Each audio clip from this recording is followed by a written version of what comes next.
tarde, bom dia e boa noite para vocês, moçada do primeiro ano vespertino do Colégio Unimax. Estou aqui para dar algumas dicas, né, da nossa prova que será aplicada agora na próxima sexta-feira. Como vocês sabem, o nosso conteúdo de prova vai se dividir em duas partes. A primeira são as figuras de linguagem e a segunda, como vocês bem sabem, o livro Transtorno, que daqui a pouco nós estaremos voltando para falar um pouco da obra do poeta Anelito de Oliveira. Vamos então para a primeira parte, que são as figuras de linguagem. Como você sabe, deve saber, as figuras de linguagem se dividem em três categorias. As figuras de palavras, as figuras de pensamento e as figuras de sintaxe. As figuras de palavra, que são aquelas que trabalham numa ressignificação do sentido das palavras, ou seja, elas trabalham no plano semântico, dando um novo sentido, uma nova significação para essas palavras. Na categoria de palavra, nós temos aquela que é a mãe de todas as figuras de linguagem, que é a metáfora. A metáfora, como você sabe, é uma modificação no sentido das palavras a partir de uma associação. Por exemplo, ele é um leão.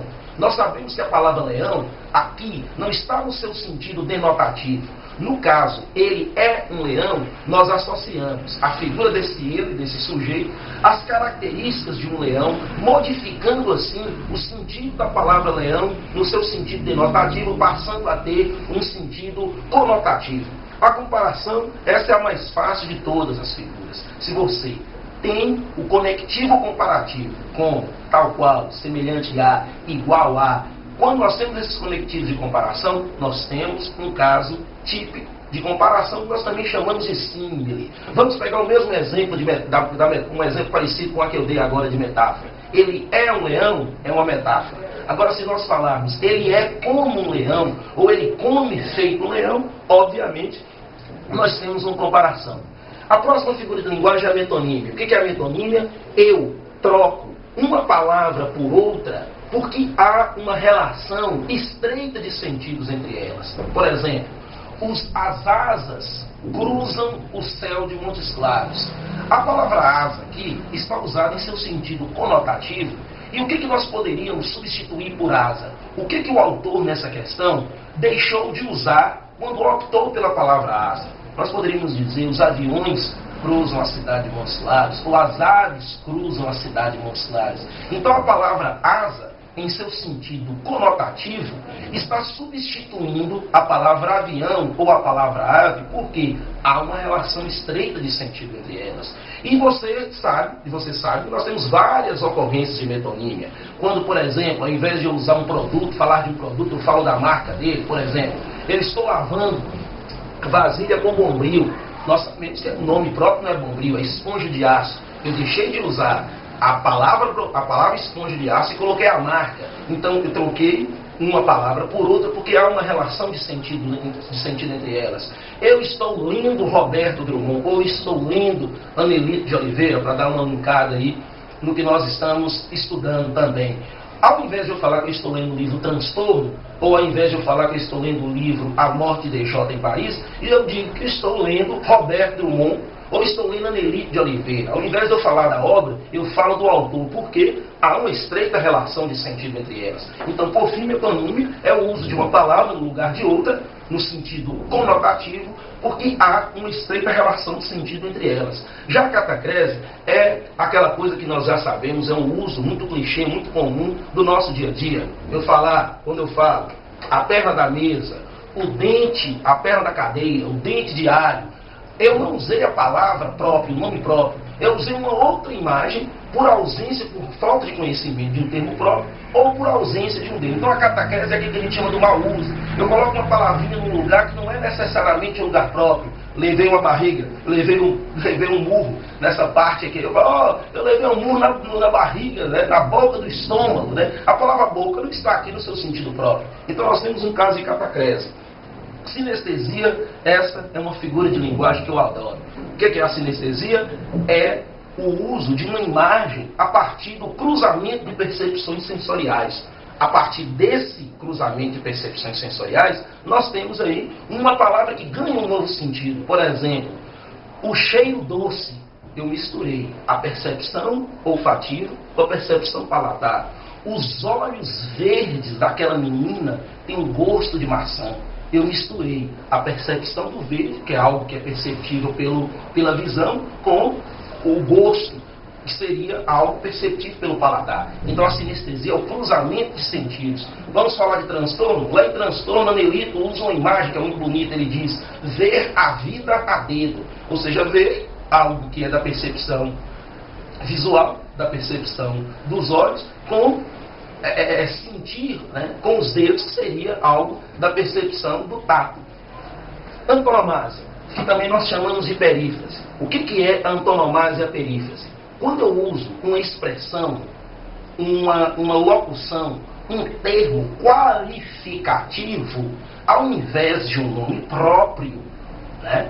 Ao invés de eu usar, por exemplo, eu digo, ao invés de eu falar o Papa Francisco veio ao Brasil, eu uso uma expressão qualificativa, o Papa do Povo veio ao Brasil. A expressão Papa do Povo, que eu substituí pelo nome próprio Papa Francisco, é uma antonomásia, uma perífrase. Eu chamo Montes Claros de a Princesa do Norte. Quando eu digo a Princesa do Norte, tem um dos IDHs na educação mais alto de Minas Gerais. Ao invés de eu falar Montes Claros, que seria o nome próprio, eu usei uma expressão que qualifica Montes Claros.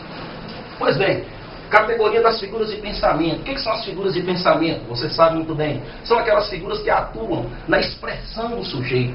Algo que eu falo para realçar uma visão que eu tenho da realidade ou que eu desejo expressar. A primeira figura de linguagem que nós temos aqui, as figuras de pensamento, é a antítese. O que é antítese? Eu tenho a intenção de criar um contexto frasal que denote a contradição. Eu quero criar um clima de contradição. Como é que eu faço para criar esse clima de contradição? Óbvio, eu coloco palavras de sentido contrário. Por exemplo, eu estou entre o céu e a terra. Céu e terra carregam em si conotações de contraposições, conotações antiéticas. Então, a antítese, eu quero reforçar, dar uma ideia de contradição, e para isso eu uso palavras de sentido contrário. É coisa de Deus e diabo, lá no confim do sertão. Deus e diabo, todo mundo sabe, que são palavras que carregam em si um sentido de contradição. Gilberto Gil diz, é sempre bom lembrar que um copo vazio está cheio de ar. Vazio e cheio, palavras que carregam sentido de contradição. Portanto, temos uma antítese. Agora, o paradoxo, que muitos confundem com a antítese. O que é o paradoxo? Eu quero criar uma imagem que denote confusão, absurdo, aquilo que foge de um senso comum de realidade. Isso é o paradoxo. Quando Camões diz, amor é fogo que arde sem se ver, é ferida que dói e não se sente. Como é que uma coisa dói e não se sente? Aí ele continua, é um contentamento descontente. Como é que uma coisa ao mesmo tempo é um contentamento e é descontente? Então essa coisa que gera em nós, eu sempre brinco com vocês o quê? O paradoxo é aquela figura de linguagem que nos provoca o Cervantes diz o seguinte, eu não acredito em bruxas, mas que elas existem, elas existem. Quando nós lemos uma frase dessa, a primeira coisa que está em nós é o estranhamento. Isso é o paradoxo. É a figura de linguagem que nos gera o estranhamento, diferente da antítese. Quando eu digo estou entre Deus e o diabo, não é uma imagem que denota o absurdo. É algo, até de certa forma, coerente. Eu estou querendo criar um clima de contradição. O paradoxo não. O paradoxo é o absurdo. O paradoxo é aquilo que soa como uma coisa nonsense, aquilo que foge de uma coerência. Bingo! Paradoxo é aquilo que foge da coerência. Olha o que Caetano Veloso diz, mas os livros que em nossa vida entraram são como a radiação de um corpo negro.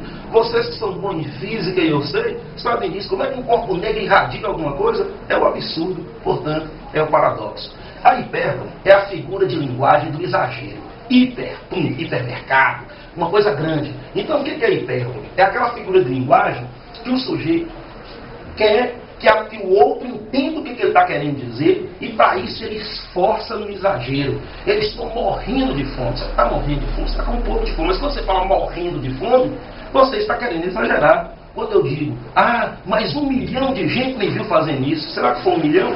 Ou, quando eu digo, por exemplo, moço, eu comi uma comida, era tão pouco que não deu nem para tapar o buraco do dente. Esse exagero, né? O Valmar acabou de rir aqui, moçada. Esse exagero é o que a gente chama de hipérbole. Já o eufemismo é o contrário. O eufemismo é o seguinte: eu tenho uma palavra, eu quero dizer alguma coisa, mas na minha cabeça aquilo vai soar desagradável. Aquilo pode incomodar, aquilo não pode cair no politicamente correto. Então o que eu faço?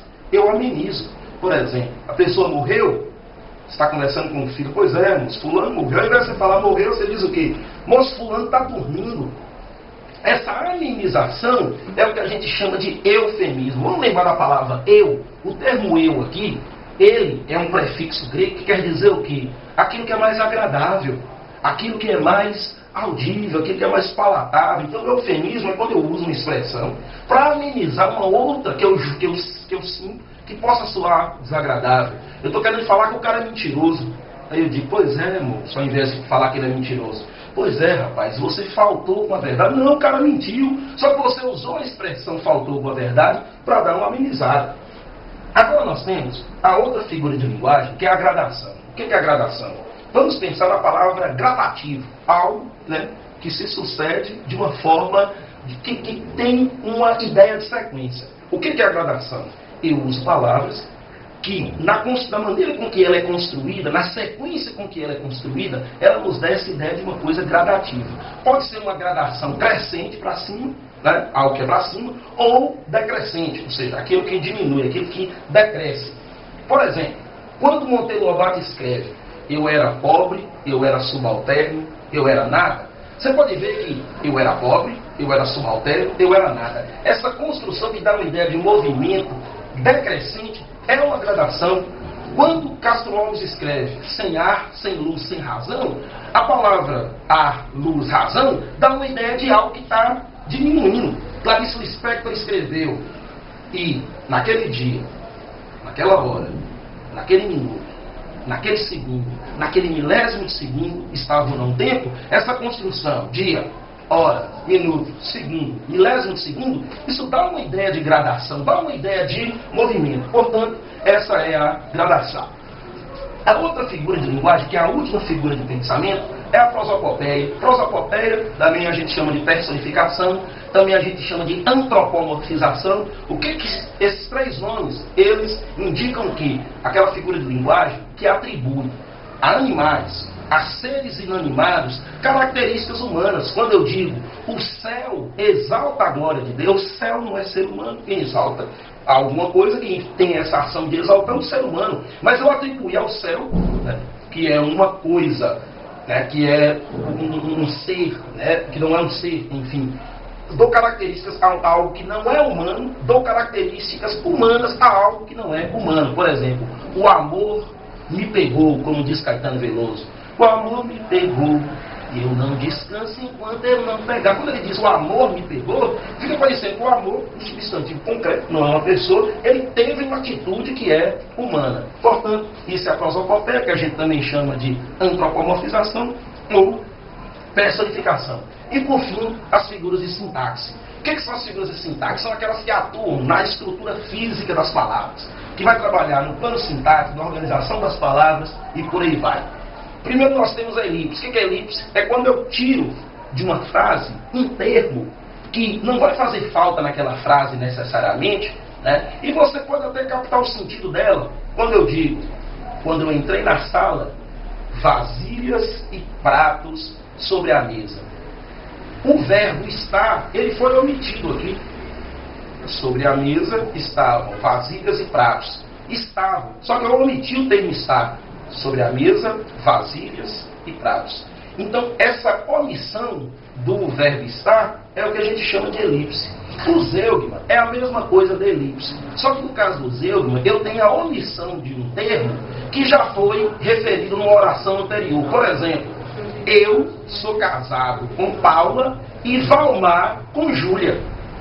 Quando eu digo eu sou casado com Paula, o verbo casar associado a mim, que sou casado com Paula, e Valmar com Júlia. Ao invés de eu repetir a expressão Valmar é casado com Júlia, porque na primeira oração eu já tinha dito, então eu omiti, eu fiz uma elipse.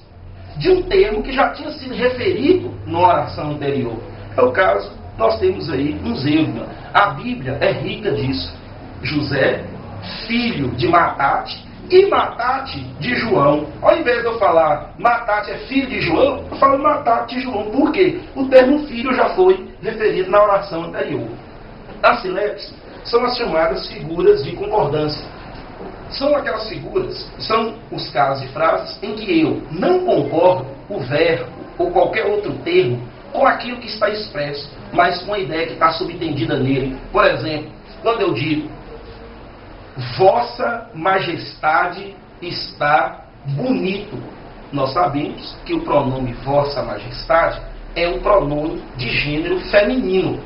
Só que aí eu estou falando com o rei. Ao invés de eu concordar o bonito com o pronome expresso, que seria vossa, então eu teria que dizer Vossa Majestade está bonita. Essa deveria ser a concordância gramatical correta. No caso, nós estamos falando de figuras de linguagem, portanto é o campo do estilístico, é o campo do literário. Ao invés de eu falar Vossa Majestade está bonita, como deveria ser, eu digo Vossa Majestade está bonito, porque eu estou concordando o adjetivo bonito, não com o que está expresso, que é o pronome Vossa Majestade, mas com a ideia que está subentendida nele, que Vossa Majestade, estou falando com o rei. Então as silepses são as concordâncias, seja em gênero, seja em número, ou seja em pessoa, não com o que está expresso, mas com a ideia que está subentendida nele. Quando nós tiramos sarro de alguém que fala a gente somos, e isso gramaticalmente está incorreto, mas é preciso pensar, quando a pessoa fala a gente somos, ela está associando o quê? Que o gente sugere mais de uma pessoa, né? Então, o caso correto seria a gente é primeira pessoa, terceira pessoa do singular. Só que aí o sujeito, ele dá a ideia, ele quer concordar o verbo ser, não com aquilo que está expresso, gente, mas com a ideia que está subentendida nele, que é que gente é mais de uma e que gente sou eu. Então, a gente somos. Houve uma silepse aqui de pessoa e houve também uma silepse de número. O anacoluto é uma figura de linguagem que a gente chama de corte sintático.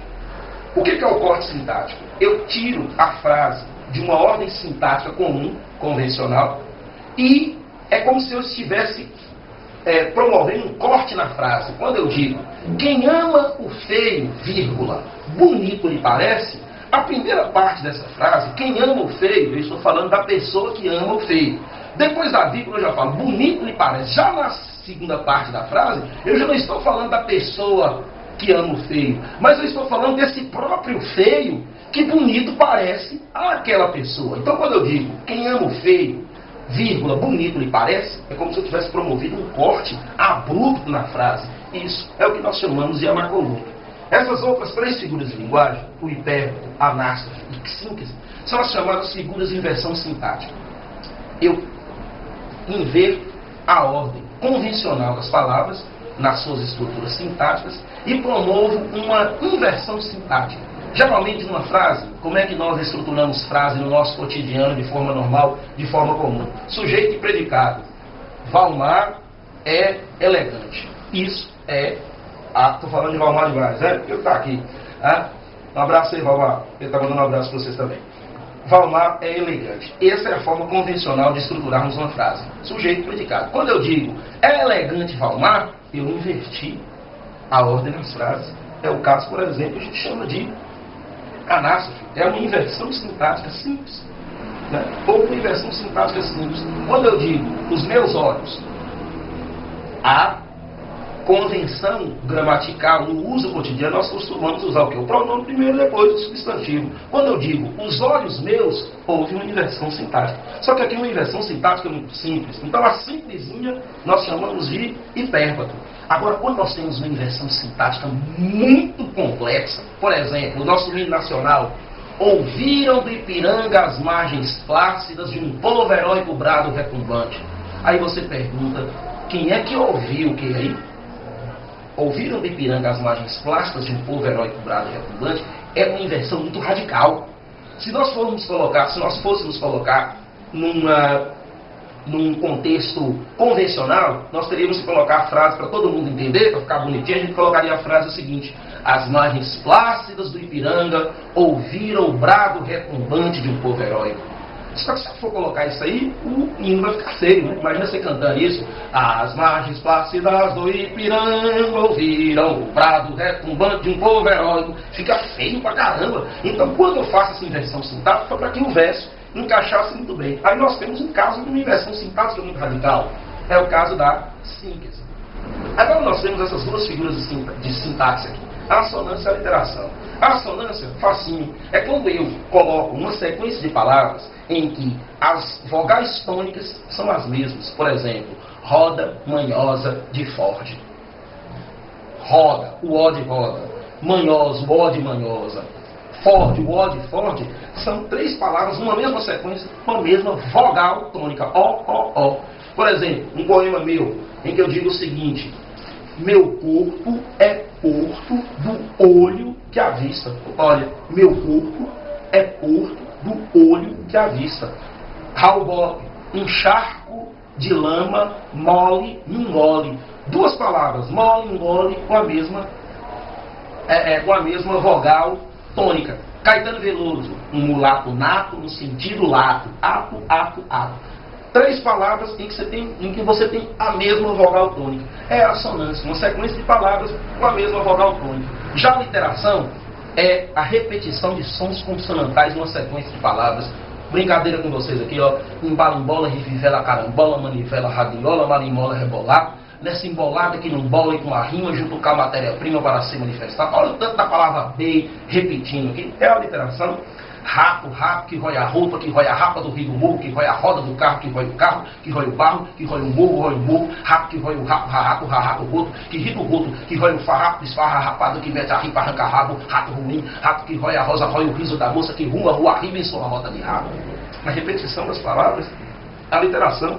Um poema de Anelito lá em Transtorno, a fome do fogo, o fogo da fome, a repetição do F, a literação, repetição de palavras do mesmo som, com o mesmo som, de uma sequência de palavras com o mesmo som consonantal. Paronomásia, uso duas palavras diferentes, mas que têm sons parecidos. Quem casa, quer casa, um ditado famoso, né? Para quem quiser casar com alguém, tem que trabalhar para ter uma casa também, por isso que até hoje eu não casei, não tenho uma casa. A palavra casa, quem casa, o verbo casar. Quem casa, o verbo casar, quer casa. Casa, substantivo. São duas palavras diferentes, mas que têm um som parecido. É o caso da paronomásia. As árvores estáticas com S e estáticas com Z. São palavras diferentes. Estática com S parada. Estática com X, eu falei Z, desculpe. Estática com S paradas. Estáticas com X, êxtase, prazer. Estático. As árvores estáticas com S e estáticas com X são palavras diferentes, mas de som parecido. A paronomásia. E por fim, para terminarmos aqui, a onomatopeia. Óbvio, facinho. O que é a onomatopeia? A tentativa de transcrever oralmente ou graficamente o som de alguma coisa. Cocoricocó. Toque, toque, toque. Quando eu falo toque, toque, toque, é uma onomatopeia. Eu tentei reproduzir o som de uma batida. Cocoricocó. Tentei reproduzir gráfica ou oralmente o som de alguma coisa. Temos o caso da onomatopeia.